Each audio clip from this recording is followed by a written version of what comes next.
اللہم صلی علی سیدنا محمد وعلی آل سیدنا محمد وبارک وسلم۔ Daily Islamic network YouTube channel پر آپ سب کو خوش آمدید۔ 5 لوگ ایسے ہیں کہ جن کے اوپر قربانی کرنا واجب نہیں ہے۔ اگر وہ قربانی نہیں کریں گے تو وہ گناہگار نہیں ہوں گے، ان کے اوپر قربانی معاف ہے۔ وہ 5 لوگ کون سے ہیں، میں آج آپ کے ساتھ شیئر کرتی ہوں۔ نمبر 1 پر ایسے لوگ جو مسافر ہوں اور 15 دن سے کم ان کا قیام کرنے کا، رہنے کا ارادہ ہو، چاہے دوسرے ملک میں ہوں چاہے اپنے ملک میں کسی دوسرے شہر میں اگر مسافر ہوں، چاہے وہ اپنے جو علاقہ ہے اس میں صاحب نصاب بھی ہو، لیکن اگر مسافر ہے تو مسافر کے اوپر قربانی کرنا معاف ہے۔ اگر 15 دن کا قیام ہے یا 15 دن سے زیادہ تو 15 دن تک قیام ہے تو پھر اگر جہاں پر بھی ہے تو وہاں پر قربانی کرنا واجب ہوگی۔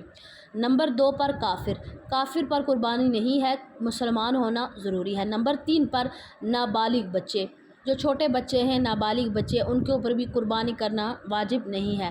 مجنوں پر، یعنی مجنوں ایسا انسان کے جو اپنے ہوش و حواس کھو بیٹھا ہو، جسے سوچنے کی، سمجھنے کی یا کوئی بھی کام کرنے کی صلاحیت نہ ہو، تو ایسے مجنوں پر قربانی کرنا واجب نہیں ہے۔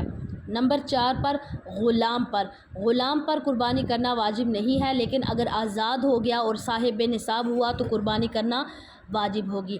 نمبر 5 پر جو صاحب نصاب نہ ہو، یعنی شرعی مقدار جو مقرر کی گئی ہے اگر وہ اس کے پاس نہیں ہے تو پھر وہ قربانی نہیں کرے گا، اس کے اوپر قربانی معاف ہوگی۔